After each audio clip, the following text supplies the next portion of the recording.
Today we have Mr. Nagesh, who has been prominent architect. He's brought sustainability into that. Sustainability is not something there, it is here. And in the name of that sustainability, if they are saying it is expensive, I will say it's bullshit. Their mindset is not right. If it is not helping human, there is no point of sustainability. Land near the lakes, right? Encroachment. What are your thoughts on that? So the land rate is going up. Every developer gets tempted to not leave a square feet also, right? All of those things get encroached or curved. Do you think we're going towards water crisis? Definitely we're going towards it. Toilet water goes to STP, gets treated. When you have 200 people, how much can we really replenish that? We are actually building city by expanding roads or flyovers. We actually are inducing the demand for more cars. There is no disincentivizing. Like everything was changing in the world, but not much in real estate change. How is real estate helping me to be a better person? That's when the change comes. The architect blood inside me is not getting satisfied. Why are we copying something from outside? Our weather is different. Your demand for air conditioning is increasing. Your loads are increasing. Why should I be doing that? Why should I not do what is right for my country, my weather, my people? Hearing a lot of crazy stories about how the ground floor is flooded. Then it's happened with one of the villa projects. It is not just developers who are responsible. It is also urban infrastructure what is available. Somehow we are in that big loop. Yeah, something is missing. We are not looking at it holistically. My humble suggestion for anybody is to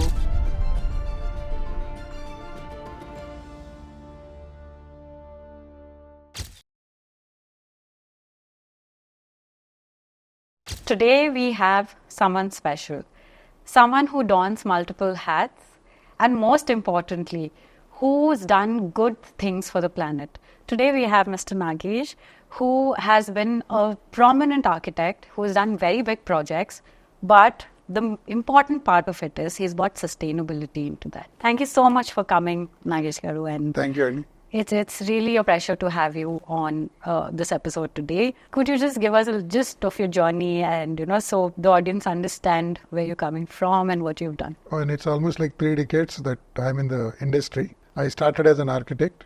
Quite a lot of work we have done in real estate as well as individual homes, interiors, landscape, master planning, not only in India and also a little bit in abroad also we have done. Okay, lovely. So practice started that way. We are... the company's name is Fountainhead Design. And then you got into Organo and... అది control అయ్యాక ఒక last 10 years నుంచి we got into Organo because Right. where we do only primarily counter-urbanization focused projects. We do projects in the outskirts most of the time. Not most of the time. We do always outside the project. City outskirts lone projects. I think the word sustainability is overused nowadays, right? So if you could give us a little bit of insight on what is the true sense of sustainability and what should people consider when they say sustainability? So the core meaning of sustainability, that interpretation for everybody, it is different. Right, yeah. When I would like to ask you, what is according to you sustainability? Somewhere towards saving your electricity or maybe water. That's my vague understanding of sustainability, where you put solar panels and save rainwater, like drip irrigation, which I studied in school. That's the extent that I know, but I know there's a lot more to it. How is it relevant to you?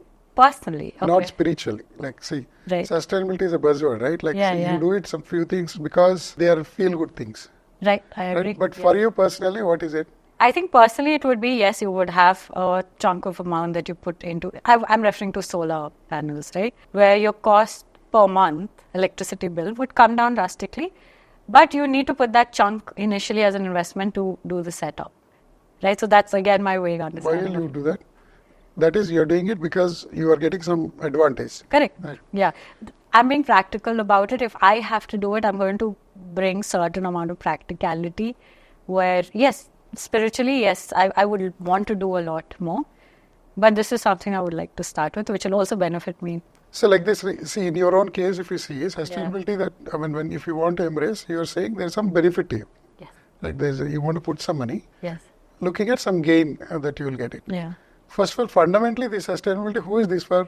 Like, if that is not for you, it is not benefiting, you will not do it, right? So, our perspective is that sustainability means it is for not for some planet to do better or this nature to do better or something. It is for our own gain. We have to actually ensure that we live in certain kind of balance. Green area where you may think it will produce a lot of fresh air and your health will be better, Right. and all that. Yes, yeah. From that perspective, sustainability is, if it is not useful to humans, it is irrelevant. whatever it may be. Spirituality is like to some level it is okay. Yeah. It may give us some satisfaction, but I believe sustainability should be in every aspect. It shouldn't be deemed as expensive, or it is something that I will do what I do conventionally and I do on top of it solar. Right. May not be a great idea. Just in your own example, Right. you may be consuming certain electricity already, right? You may be over consuming, like this AC that is running right now. Yes. Temperature that it is set in. Yeah. It maybe 26 degrees is comfortable enough, but we may set it for say 22 degrees. We ignore various aspects. Then on top of it, we actually say, I put solar panel and then try to be green. So that notion of this is something which is what we want to bring to Right. when our core work is around that. Right. Yeah. Reduce the demand first of all, change the people's mindset, Right. put the money in the right place, and give what people really need. So I think, there's a whole new prospect that you're giving us right now, right? So where I thought that putting solar panels is being sustainable, right? So I think that is something that audience need to be aware of. What is the true sense of sustainability? And I think last summer there was water crisis that happened. And with currently the number of constructions that are happening, I don't know how well they're planned. I'm not talking about the quality of the building, but I'm talking about the whole planning, underground, all of that, right? A lot of things go into it, I'm sure. But do you think we're going towards water crisis? Definitely we're going towards it. Like say now if you see, a lot of developments are coming, and especially in Hyderabad where there is no FSI. I'm not sure. I don't think audience know what FSI is. Okay. Generally for any developer, like any other city, unlike Hyderabad, they have floor space index. Assume that you have acre of land. You can only build certain amount, like 1:2, 1:3, based on the location.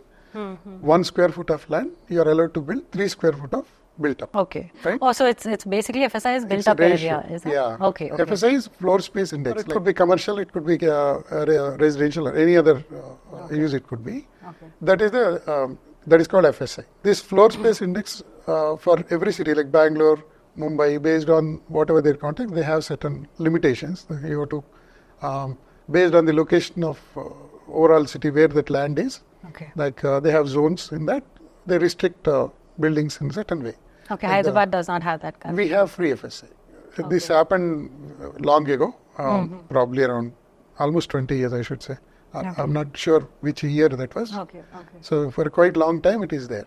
Okay. So this brought into this thing for some purpose, like at that time growth corridor out of probably Vision 2025 or 2020, what Chandrababu Naidu time, I think. Right. Yeah. So that time they brought it.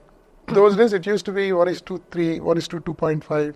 Like in Banjaras, it used to be 1:1.5. Or some areas it is 1 also. 1:1. If you have 1 square foot of land, you should build 1 square foot of built up. Okay. So now, because of this rule, what is happening is, and also the new auctions that recently happened, like 100 crores per acre, which was in news, right? Like Neopolis, I think that's the area. It got auctioned and all that. So what is happening now? There is a push from both like landlord to developer to everybody, and then government. Prevailing rule, whatever we have is it allows you to build unlimited. You can go as much as possible, which means that per acre, like otherwise probably where you would have limited to maybe some 20 families, now it's actually going to 200 families. It's like a big colony that is happening vertically, Yeah. and or whichever the way, density is increasing. City is the same.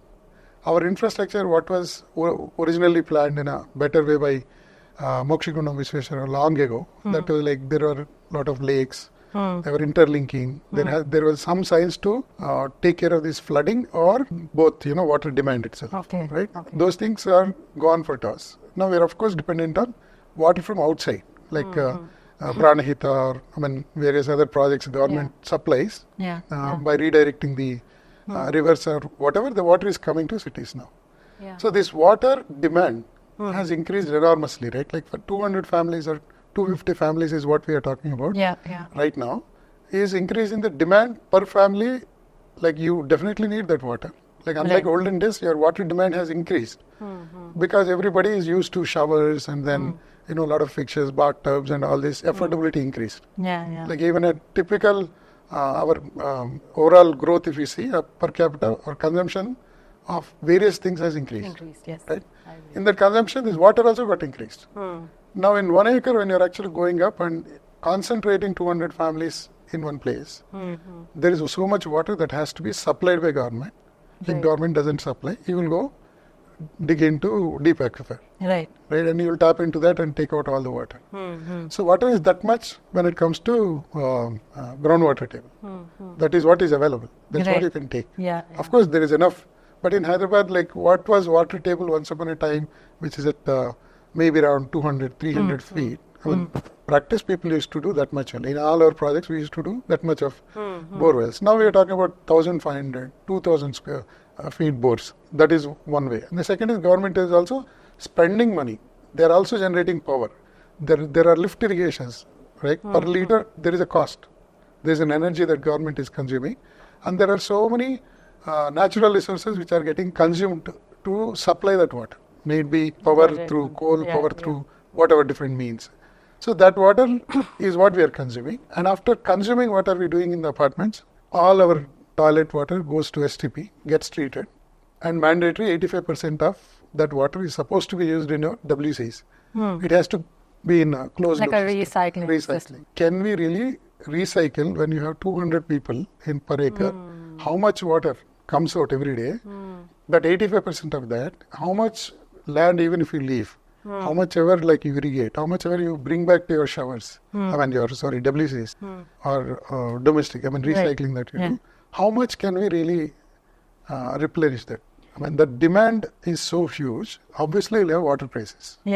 So right now what you see that's happening in the city being talked about is lake buffers and all that. There's another factor also, right? Like see when you have land prices which are going up, and there's an opportunity that every developer looks at it. Okay, I mean, real estate is generally talks about location. It's all about location. Accessibility and all that. Yeah. If the concentration is in one area, like one urban area, core area, like where financial district or Kokapet, how suddenly it boomed. Core business district, what we call it. No? In those areas when you're actually doing, and where the land rate is going up, because there is a demand. Every developer gets tempted to not leave a square feet also, right? In their land, whatever is in their title. But the land can be in lake buffer area. Having spent that much money, they want to maximize. That is what their push is. Like there will be nalas which will pass through, which are going to feed the lakes, right? All of those things are not visible. For a common person, it is not visible that there is a lake and all that. But there are channels which feed them. All of those things get encroached or curbed. Sometimes willingly, sometimes like by manipulating or whatever, because there is a huge money involved. There is a big problem in this area. So cities as it is, like however you say that we build big roads, you may widen the roads, you may you may build a number of flyovers every day. Now you have a car, I'm sure you have a car. Right? I mean, probably in another 2 years, you think of another car. And there will be kids. Then you will think for a car for the kids, and then you will a car for yourself. And then we are actually building city by expanding roads or flyovers. Also, there is more to, it's called induced demand, right? I mean, you actually are inducing the demand for more cars. You're designing for the cars. It's more like pure pressure kind of thing. Correct. There is no disincentivizing, like in Singapore. If you want to buy a car, they have a very high tax. So then public generally seek public transport. And government actually spends in public transport more, reduces the cars. So it's like more like what are we focusing here? We are concentrating, making people come here. So widening the road is still providing the facility to buy 3 more cars and like similarly the same is with the water demand. Like got it. We are asking more and more water in the same place, right? Which is not it's not as sustainable. So what you're talking about, the ecosystem is not supported in this model. In this model. So this urban rush is actually a big crisis in my opinion. I've been seeing it ever since I started practice. I've been seeing how city is actually expanding, how everything is becoming small in the city. Like as a child, I used to have a cricket ground very close by. I used to walk to my school, come back walking, and there used to be some open land, and we used to play cricket. Now that open land. Now I have to pay and go to some place who is going to provide. My kid doesn't have that, right? Slowly everything is becoming tighter. A lot of other things which are really required for human welfare are not looked at. We are looking at GDP, like growth. You're talking about real estate growth. Real estate people want more money. The end user wants more investment appreciation. But what is life appreciation? That focus is missing. So when you initially started with sustainability, my point is sustainability, if it is not helping me, how much ever I do, like I may use great building materials, or I may use technology like air conditioning, which is maybe VRV kind of a technology. The technology which is 5-star rated or things like this. Right. We are not going to, that's not going to satisfy our well-being. And if you also have to observe that, okay, I'm building, say, 200 family community here, right? There is so much workforce that comes to your community, like your cooks, your maids, your drivers. Where are they living? They are also population rate. They are coming from somewhere. They probably, right? And then settling in some unorganized or some other settlements. So it's not in an equal proportion. You are actually building affordable housing, right? Today affordable housing, if you say it is at 50 lakhs or 45 to 60 lakhs, if you call it an affordable housing, it becomes pretty difficult for your driver or a housemaid to buy. If you imagine that city as a living being, like it's in a holistic way, if you see, there are so many interrelated social aspects, economical aspects, and then other environmental aspects. All of them are interlinked. So it is not that we don't know. Like I'm talking about like the IAS officers, like the administration side. They are all well aware of it. I think that people do not consciously look at it that way, right? Like how you explain that you have workforce coming in and all of that. I think a lot of people, they know it, but they're not consciously aware that it's all interlinked. Correct. So that big picture, they won't get it, right? That big picture is not possible for everybody to get. What is the idea of sustainability? In a bigger picture, from there, if you are able to see what is our relationship with our demand itself, like as you or me, what is our personal demand? How am I, if I'm aware of the big picture, big aspect of how, if you imagine this whole city as a living organism, and then where is it, like where is this water going? Where is this waste going? Where is it getting piled up? How much can I provide? And there are some huge population, which is probably more than 50% who are serving this. Where are they living? What are their living conditions? What will we do when there is a pandemic? Right? How are we going to handle? What is our relationship with nature? Right? All these are various aspects. If you look at from that lens, what I personally believe is that there is a urgent need to counter-organize. We have to bring prominence to village. We have to stop people migrating from there. Long ago, I read a book, Pura. It's written by Abdul Kalam. I talked about urban revolution. Urbanism, rural, urban. Okay. Like when you take growth, instead of concentrating in the cities, if you take the urban growth and take that to say, villages, right? There's a huge difference that it can make, because you will disperse the growth. And there will be a lot of other people, local cultures around villages, local aspects. It will be environmental, or it could be farming, it could be the workforce, they get skill developed. You just by living in outskirts, you will have an impact, right? Because you will hire somebody. You will teach them how to clean the house in a better way, right? You will upskill them naturally, even without doing anything also. I'm talking about housing side. But if you take the other aspects, like say commercial or some other aspects, if they are integrated townships, if they are dispersed, and which is away from this city, core CBD, you will have all-round growth. And people stay to their own places. they stick to those places, which is totally unrealistic types. Like real estate believes location. And that's the mantra, magic mantra for them, right? And now what I'm actually saying is that unlocation. So you're basically saying that get rid of that tier 1, tier 2, tier 3 and don't have a tier system, disperse it and have an equal growth spread across I'm understanding when you said tier 1, tier 2, that's about you're referring to cities. Yeah. I've just as a concept, right? As a concept. Because tier 1 is the most cities that have the most growth. Correct. Tier 2, tier 3. In the entire world today, if you see, the concept of mega cities, hyper mega cities is the only thing that is actually happening. Like where concentration to cities is happening, and evacuation of villages is like, you can see that there are a lot of villages which slowly are dying off. Like slowly, from people are getting educated, they're actually moving. So culturally also, it's like it's becoming local, and internet is helping. So many other things that are helping. A lot of exposure. Exposure is helping. So that is a phenomena which is existing. Yeah. But as an architect, I'm actually challenging that, saying that's not a long-term sustainable model, and there should be great infrastructure in terms of public, like mass transport, or the various ways in which you should allow people, and then you take growth, disperse it. Right. That's when you actually can, as a human race, we can do better by being like that, spreading. What you're saying is that it's an invisible pandemic that's going on currently. It's a growth rush. It's a rush. It's urgency to grow, urgency to the GDP rush. See, as a kid, when I was growing, I was born in an era where it was only telephone, and then mobile, pager, mobile, like this. Right. Technology came. Yeah. And there are so many things that entire market actually morphed, like technology changed. Today we're talking about AI, and everywhere it is invasive and all that, right?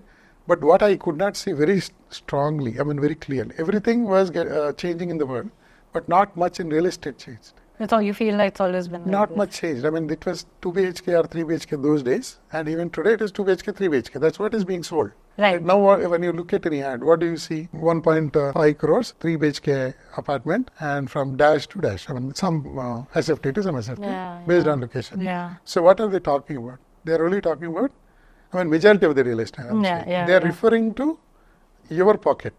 You have pocket, I have a product with great views, and or great some great location, great flooring or finishes, and then of course some green rating also.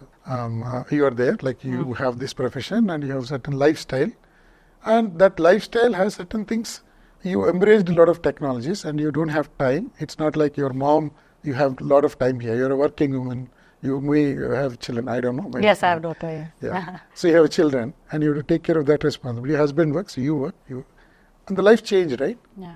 To change you, there is no real estate thinking. Like iPhone thinks about you, right? There is an UI. It helps you be a better person.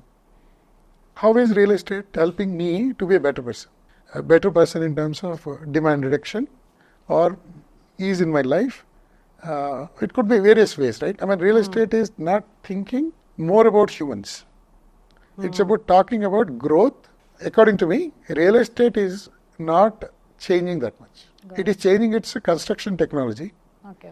It is changing, like glass is new type of glass, right? Walls are new types of walls, and construction technology is different type of technology. But approach to end user, that is not changing. Yeah, okay. Right? That approach to end user, if it is changing differently, like when I look at you as a customer, and then you have certain experience, and I have to elevate that customer experience, the whole thing changes, right?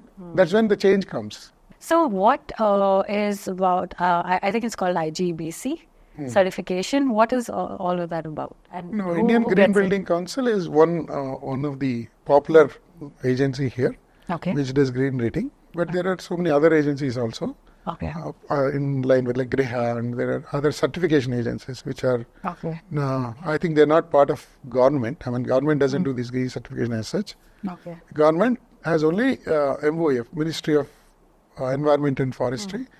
They do check every project on an environmental basis. All other things are certifications which are private, more like autonomous agencies who give certifications based on some performance or material that use some criteria. Okay, so do you have a certain checklist? If all of that is met, you get most of the builders have it. Nowadays it's quite simple and easy. Really? Most of the builders have it? Yeah. I mean, Oh, I'm so- sure all the people are complying. As industry, all other aspects, like construction industry is going towards sustainability anyway, because there's a huge So when you push, say like sustainability, are you talking about like they're moving towards more greenery? not Stuff like- greenery. Okay, I'll tell you. Greenery is greenery. I mean, it's Yeah, like plants, maybe right? some Plants is one landscaping aspect. and all of that. Landscaping is one aspect. Actually, landscape has non-green, green also. There are green, and there is no green. Right, so if you put a big lawn, huge lawn, Yeah. it will look green, but that's not green. Actually, it is actually lawn will not allow water to go into the soil. It will cause a lot of runoff during the rains, Oh, is it okay? which means it is not environmentally right. Lawn is not right. It actually needs 20 times water. Oh, Right, I mean conventionally any open land, okay. 20 times. So your water demand has increased by putting lawn. Now, so lawn is not green. It looks green. It looks green. Got it. Right, and there are some plants which are ornamental plants. Until today, I thought all green is green. You know? No, all green is not necessary. It is Green, green. green. Or not necessarily sustainable or. Yeah, not necessary. Oh, it is yeah, got it. like you bring lot of imported plants, right? I mean, ornamental plants. You have no utility to it. No, if you put a mango tree, it gives you fruit, Right. and it may be local fruit, local mango tree, right? Got And it. there Got is it. a bird which is dependent, not just you. There's a squirrel eating. There's a bird that is coming for it. There are so many other insects and other things are dependent on that, right? I mean, Yeah. not just you. It is useful to you. It is useful to the others. A lot of also. other It's like there is an ecosystem around it now. Yeah, yeah. So that way, not everything that looks green is not necessary. It is green. Yeah. Similarly, when you are saying green rating, fundamental point is like say we are consuming so many materials, right? We have some cement. I mean, there's a manufacturing process consume a lot of materials in cement itself or steel itself, and there's a huge energy that is used. Right. Actually, around 30 to 40% of the global, I mean, this carbon emissions or the biggest guzzler is our construction industry. Oh. Yeah, construction industry contributes a lot. Oh. Then other like industrial or you have other I think sectors. it's worse than the whole industrial sector. Yeah, This is we are, real estate. we are one of those top. Wow, mean, I didn't know that. The Okay. construction industry consumes a lot because we do a lot of mining. Where does your cement comes from? Where does your sand come from? Where does your granite that gets used? Right. Oh, so yeah. So because I am only Everything is thinking part of material, this when you say construction in action, right? But there's in the background you We bring sourcing the a lot of money. materials, Correct. right? Like you do this Italian marble, right? Imported. Where is it coming from? It's coming from mining, right? From Italy, and it is coming on the way via sea, consuming again a lot of petrol or whatever the energy, and comes here, gets through the transport and all that whole thing, Right. and we are using it, and we are making a big hole in the earth, right? Yeah. So that's not seen. Yeah. See, in a construction industry, you don't see it, like, but where is cement coming from? Right. Where is sand coming from? Right. Yeah. Right, all these things, like, but there is a huge push, and India is changing. There are a lot of enforcement. Industrial side, there is a strict regulation about being green. They are researching a lot about how to manufacture green concrete or how to manufacture air conditioning, which is not going to make a hole in ozone layer, right? I mean, there is enough push that's happening in technology side. So the industry is changing everyday basis. The problem is getting concentrated, day by day. If you have this urban rush, right? And how is it good for humans? I mean, how is it good for my customer in a long term? Like a house somebody is buying, he's investing for life. I mean, maybe to raise his family. I mean, he'll for a longer time. At least in that area, he's investing. Yeah. Right? Yeah. So in that area, it becomes slowly very ghostly, right? Over a period of time, it's not going to work. Infrastructure is not going to work. Density matters.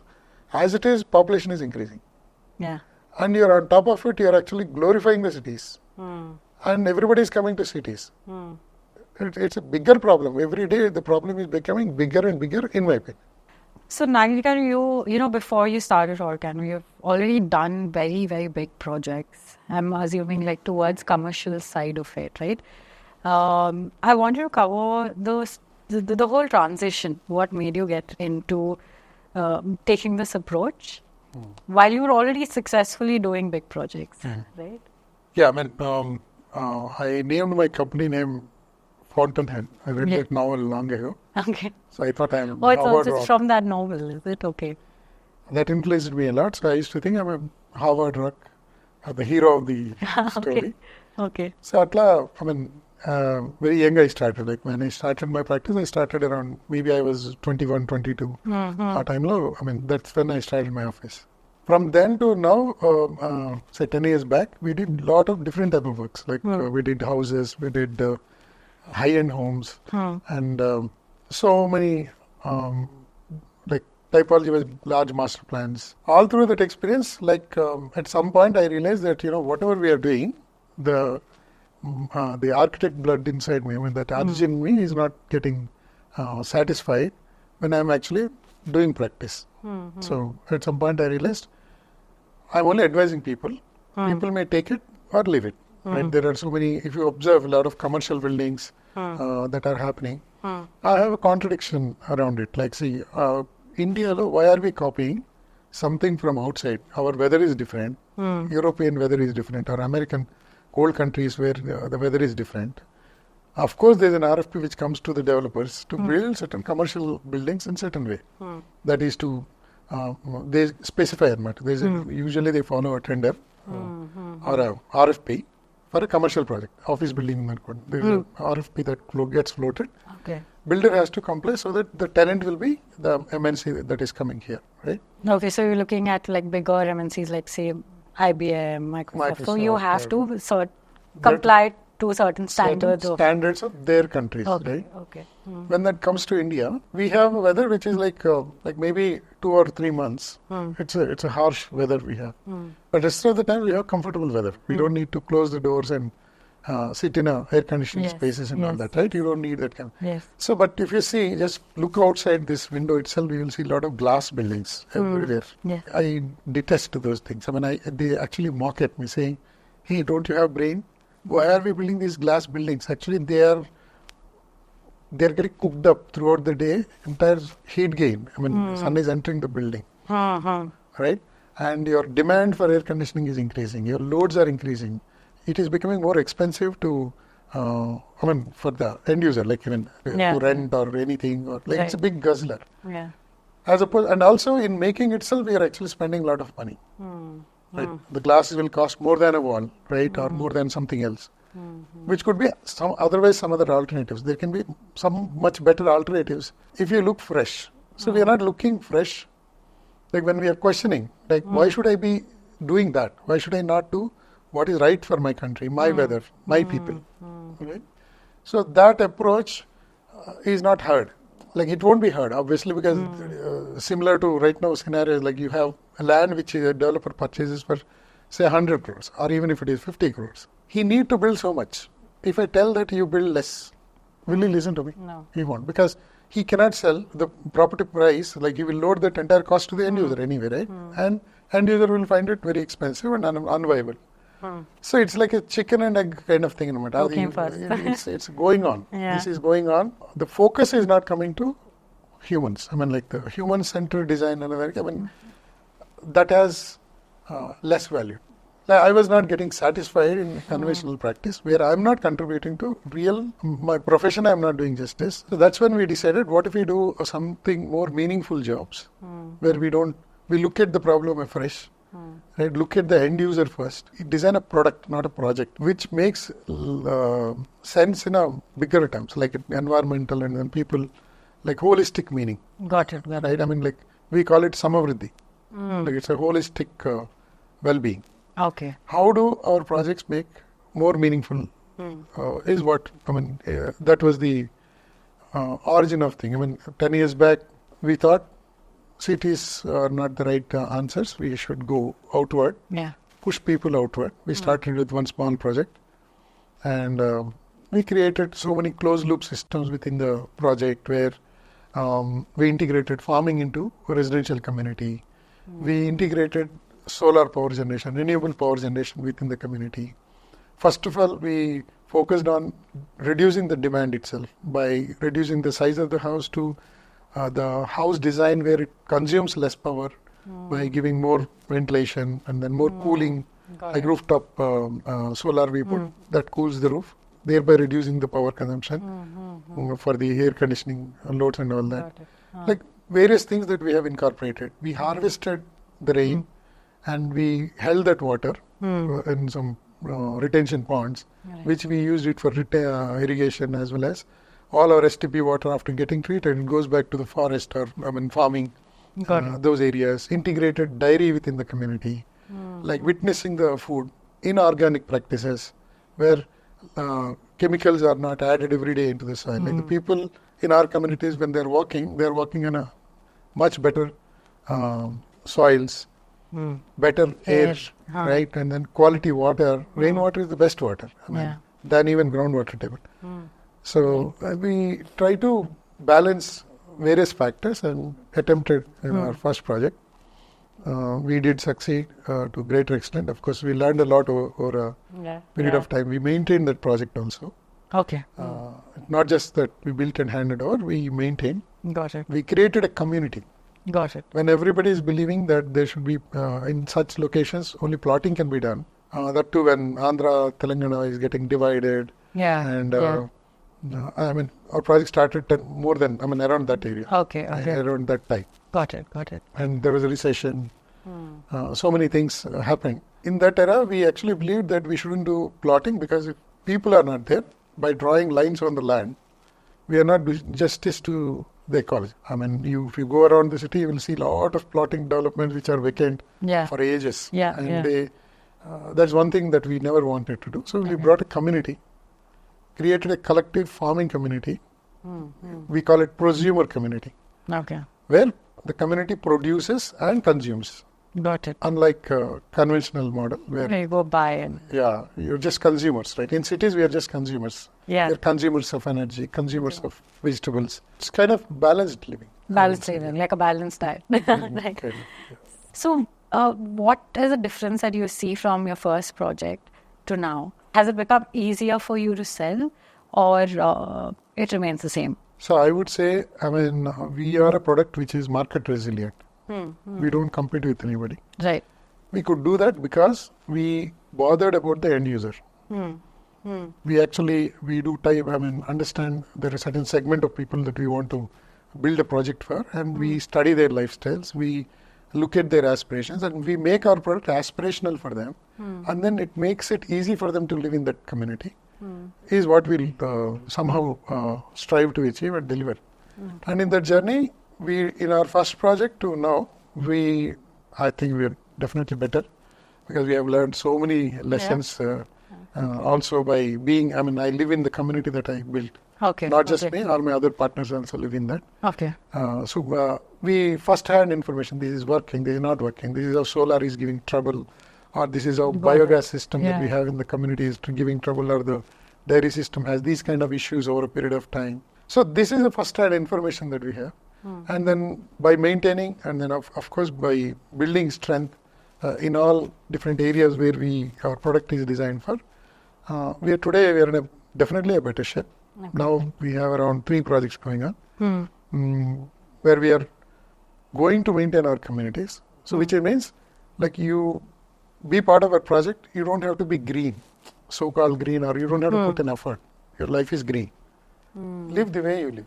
Right. You don't have to make a drastic change. Yeah, you don't have to do any drastic change. We do energy modeling and then do better performance buildings in terms of its orientation, the materials or shading that we do for the buildings and all that. They perform better. Okay. And the technologies we choose for you, which are definitely work in a long term, which also is pocket friendly for our end user, and also it makes overall environmental sense and overall sense. We train people, local people, and then give them to the houses of our customers, so that even the workforce that you get are reasonably trained, and you don't have to cook in our communities. Okay. It's like that. Like there's a collective kitchen. And people are trained from local villages. And they adopt, like in one of the communities, you can expect vegan food. Right? To that level, cooked by locals. And it's a vegan food. If you are conscious about, I'm just giving an example. Yeah. So we make it's more of taking all urban conveniences, mixing with rural, that finer aspects. Right? Yeah. And then culture, bring back that culture, and then tie them together as a product, where if my end user lives, their life feels nice. Got it. And obviously right now we're doing only second homes primarily. And they're also becoming, for some people it is working they're converting that as a primary house because if they don't have dependency on schools or Right. work is anyway now coming to Yeah. home. A lot of IT folks, Yeah. not only IT folks, even Many. other professions, Yes. now they can work from home immediately. Right. And Yeah. it's working that way. So our products are basically market resilient because we craft them for some users. So you have your target audience that you recognize who you want to sell it to, Correct. right? So say suppose someone wants to choose a sustainability. I mean, who doesn't want to, right? Consciously, who doesn't want to do that? Your majority of buyers are people, have I invested? How much is it going to grow? That's a mindset people have, right? That I think the most common mindset people have. That apart, if I want to choose sustainability as my primary requirement, is it going to cost me a lot more than it would cost me to buy what I want, if my approach is just looking at the appreciation of property? I think it has to be a contextual answer. Suppose if it is in CBD, when in the cities, if you are talking about, the land price already appreciated, and whatever it is appreciating, that is appreciating, right? In terms of money value, that appreciation that you're looking at. So I'm not a good person. I'm not an authority to talk about money appreciation here. But what people probably have to look at is life quality appreciation also they have to look at. And inheritance value, like what do you want to give to your daughter, right? Like what kind of life you want to give. Makes sense. You want to give only money, because money you can keep it in the bank, right? It appreciates. There are other instruments to invest for appreciation. And there's real estate. One is it appreciates, second is that you live in it, right? So it's quite difficult to put a value of, what value you want to put. Appreciation here also it happens. Right. In our communities where we are doing, there also appreciation happens. But what appreciation we actually talk about is that there is an appreciation which is land-wise, whatever that happens, there are so many factors which will affect it. What is the general overall growth or political scenario or overall market scenario. There are so many factors which affect those things. And then inheritance value. What is that you want to leave behind for your next generation, right? One is at a bigger level as a planet. Second level, the property itself. Our projects, we prefer to call our projects as eco-habitats. It is not just that project, that per se that site where we are building. We actually take ownership of that entire boundaries, like there are water boundaries. There are air, like we have 7 strands of sustainability, like our metrics of measurement. Like we measure our projects' performance, we have our own internal scale. Okay. So in that we have water as one element for you to understand. Water is, there is a water which is coming from upstream through your project, and through your project there is something which is supposed to go out. Right. And there is a rain that is falling. Right. So we have our water quota as a human being. I have certain quota. Like I can take as much what rain is giving. I have to plan my density, right? I have to plan my density of living, density of my demand itself within that. So we do the calculations based on that, and we ascertain that, okay, this can be the density for this particular site or location. And then there are various strategies, technicalities are there, but various strategies of how we hold that water, how we treat that water, how we create the closed loop completely. So that's one science, which is probably a little complicated for somebody who is in business, right? But when I'm actually looking at even city level real estate, somebody who is turning green, right? Today, I believe it is not expensive to become green. There are materials which are available. You need to be smart to become green. Right? You have to design. You should have a design sense.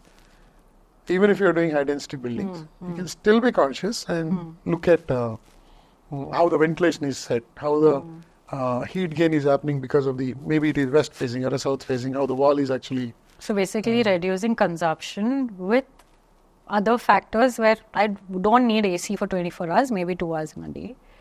Because maybe you don't need 2 months in 2 hours in 2 months in a year kind of window also, right? Right. So if the building is designed to be cooler, I will reduce.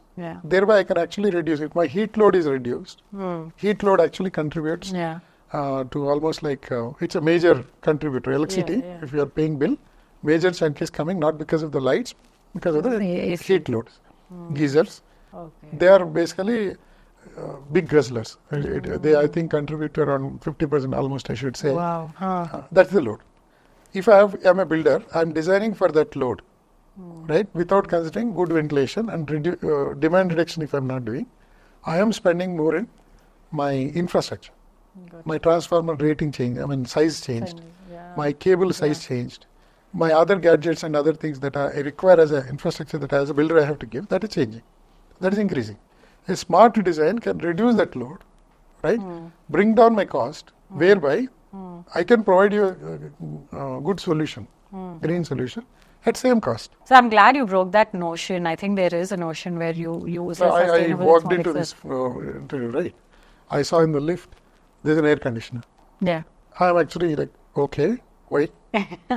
It's a residential building and it is continuously running. My colleague asked me, why is this AC, even 5-star hotels nowadays, and some people don't put it. We increase the demand.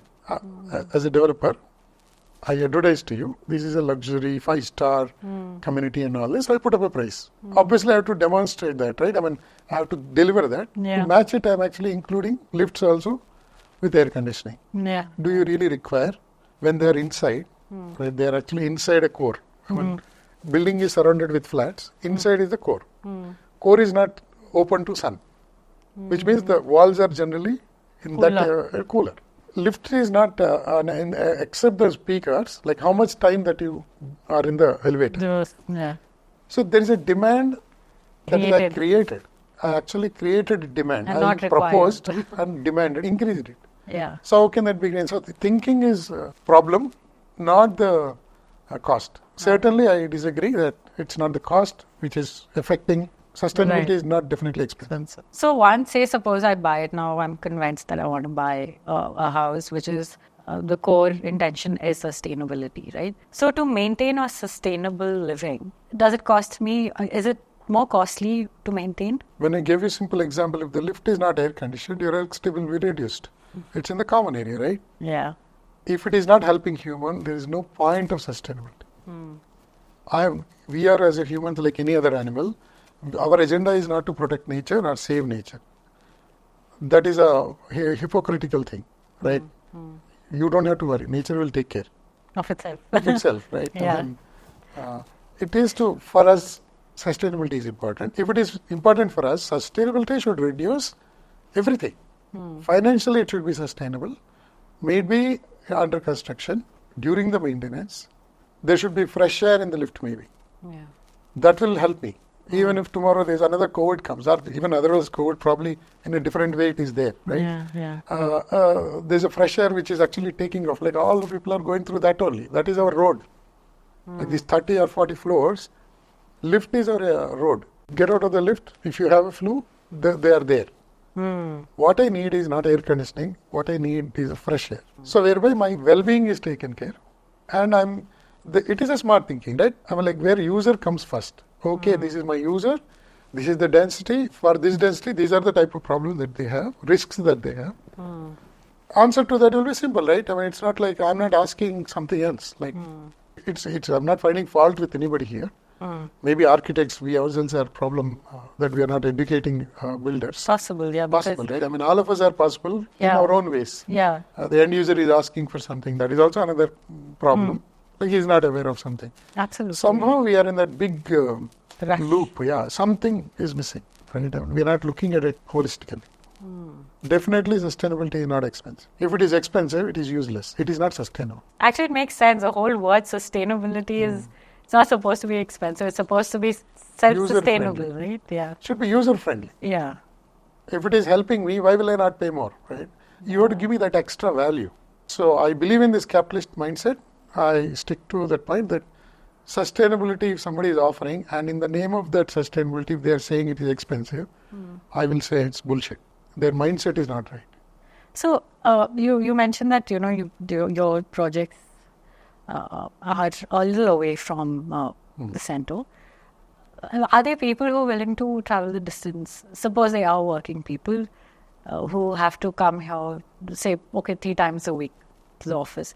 So, but are there people who are consciously okay with the distance and okay to travel? Very valid question, and obviously it is contradictory to whatever I said, where we are doing the projects are too far.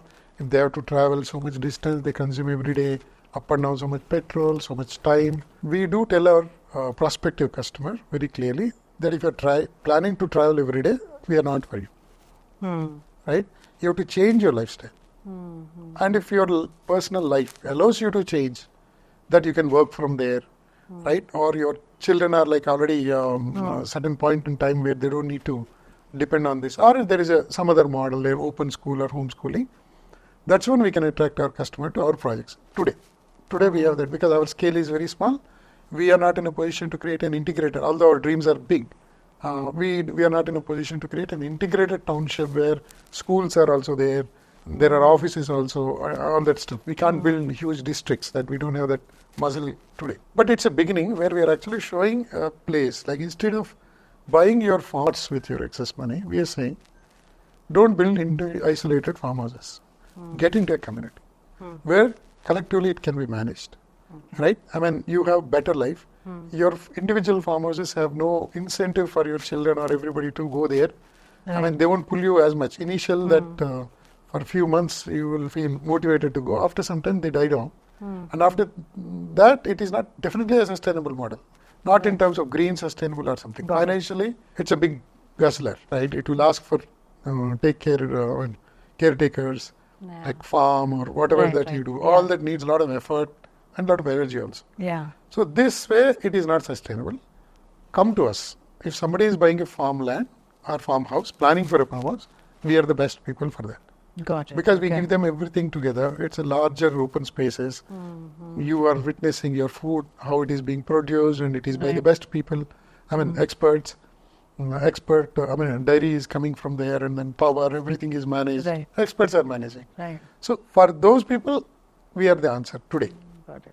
Our ambition is there at some point we'll grow to create a big like a community township where commercial office or retail, like all the aspects of all it. The other aspects. Like it is at a different scale we can build. Right. Today we are not there.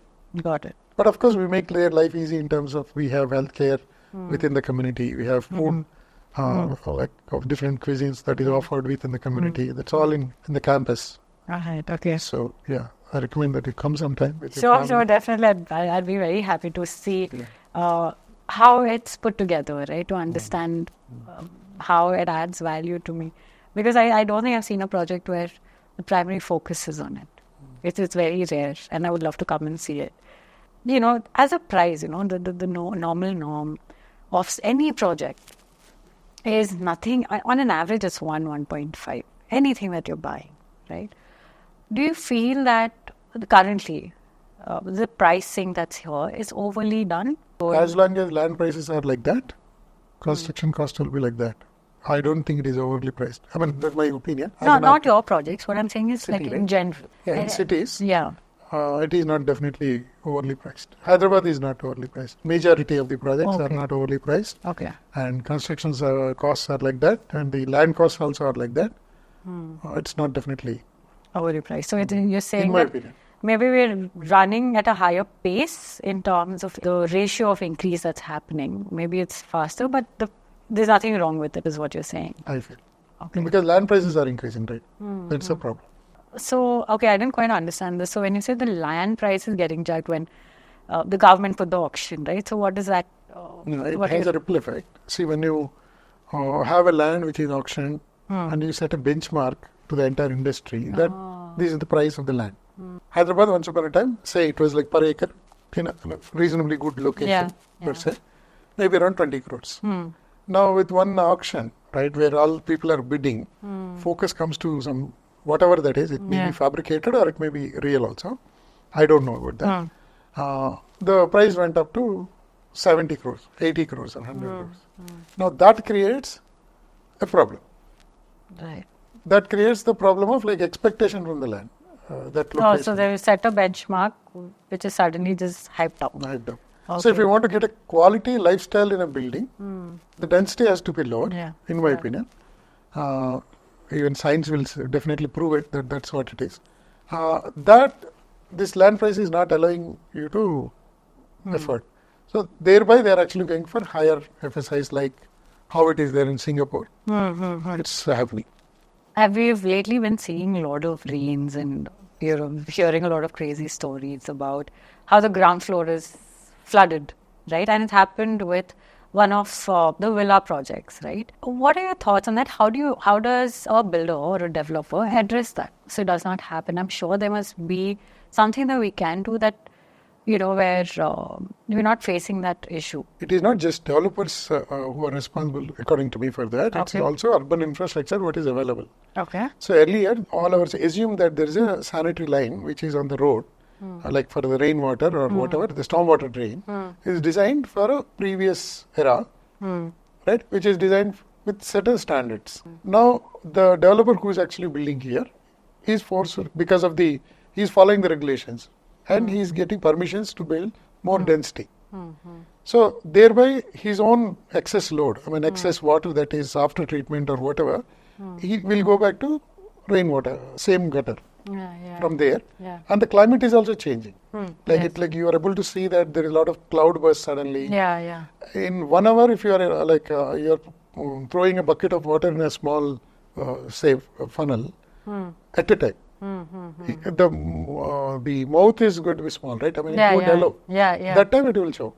Maybe over a period of time it will go. But what is this funnel is designed for is not for the entire bucket. Maybe the slowly capacity dropping. is different. This entire bucket, it can take care, but it needs certain time, right, for to flow.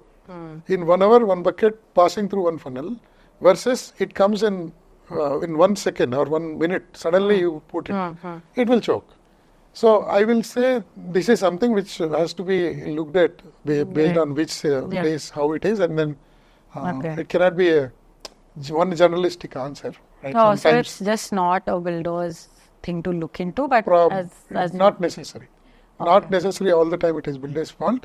Okay. It is also possible that it is also not government's fault because they have calculated for some other standard sometime back. They have put that gutter. But all of us have to realize that there is a problem of this climate change, which is causing cloud bursts, and our infrastructure also is not probably upgraded. It is time for upgrading that, and probably we have to relook at our numbers and our assumptions in terms of what is runoff and also what is our development side load.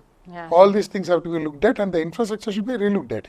I just have another question. Right now, I feel very confident when I do want to go and buy a sustainable home for myself. Say I want to get a bank loan. Is there any obligation that I have there? No, zero. Banks offer loans. There's no problem. Initially we used to have some trouble with the outskirts because banks will look at financing to some 70 kilometers from the city, like that kind of range.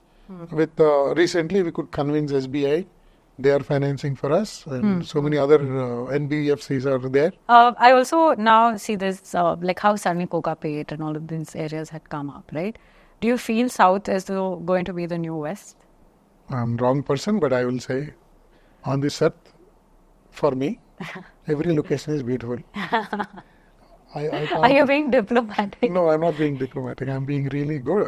really honest. Because I'm a designer. Yeah. I love challenges. Yeah. And I would like to take barren lands and convert them. Yeah. That's how I look at it. From general real estate, if government is proposing on south side, right, some roads are coming, some SEZs are coming, or some other development is being pushed, that's when they look at it. But even, that's not as relevant to me. Humans need housing. Humans need construction.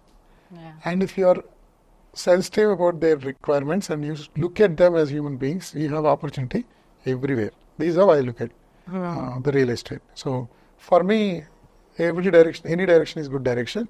I'm hearing from a lot of media and my other friends and colleagues and real estate friends and all that, yes, South is moving.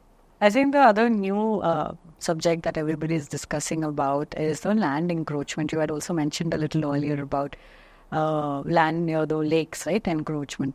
What are your thoughts on that?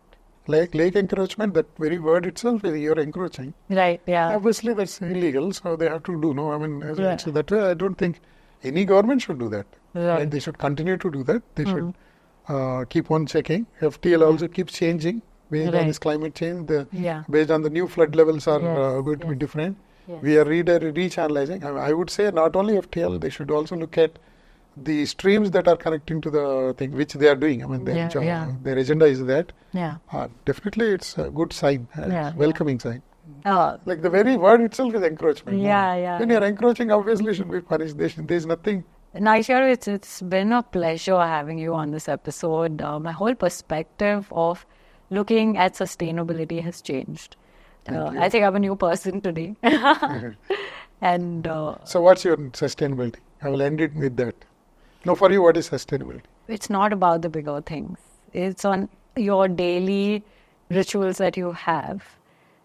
You make those small conscious, not changes, but adjustments, and then you can become sustainable. Your home can become sustainable. Your living can be sustainable. See, I didn't say this when I started the episode, and my whole thought process has changed. Thank you so much for coming, and I'm sure the audience look at the whole concept, the holistic living, the whole concept of it very differently. And I'm sure if they're not buying a sustainable home, but consciously at home, they will do something different from today, right? So I think I will correct one small thing for the audience, and sure. then my humble suggestion for anybody Yeah, is it's not about house. yeah, It's not about some property or something. Yeah, Of course, this yeah. may be that forum where we are discussing yeah, related to real estate, but anything, sustainability is not something there. It is here, right? It's in our yeah, mindset. right here, yeah, You are buying extra pair of clothes, extra pair of shoes, extra anything, a car. You have to question that itself. Like fundamentally, if you get that holistic picture, Yeah. am I feeling better? Like am I Yeah. responsible for my next generation? How is it affecting me? right, What am I eating? Right from everything, right? Unnecessarily eating is a problem, drinking Yeah. is a problem. Everything in moderation is yeah, not going to harm. Like Yeah. that. So it's about changing the mindset. There's a wiring issue. I think that's where the problem. It is not expensive. It is not some sane people will take this journey. or So like being that. more conscious about what you do. I actually see villagers are more sustainable than us. Yeah, I'm sure. The guy who actually takes a shopping bag, right? They may use, they don't know what is Yeah. good quality plastic bag or bad quality plastic bag. Something they get from wine shop, even if it's a liquor shop. They give you that black cover, they take home, then they keep the cover Yeah. and use it again and again and again. And sometimes you'll find those people putting as a rain cover. Rain, No, yeah, they yeah. do that. So they do so much of repurposing the same thing, right? Yeah, Which we educated people as it is don't do. yeah, We use quickly go to tissue, throw. yeah. That's our habit. So it's about mindset, and that mindset change is being frugal, which is our Indian core. India, by default, we've been taught ever since we were, as a culture, we have that frugality embedded. No? Yeah, So if you go back to that, then you become sustainable. You don't have to buy sustainable products. right. It's about mindset change. Yeah, it's sustainable living within yourself and what actions that you take in your living. Yeah. Yeah, it's been a great episode and very very enlightening for Yeah, no, don't say. for me, But yeah. and I'm sure for some of them out there. Thank you so much. It Thank was a pleasure having you. It was pleasure being here. Yes. Thank you very much.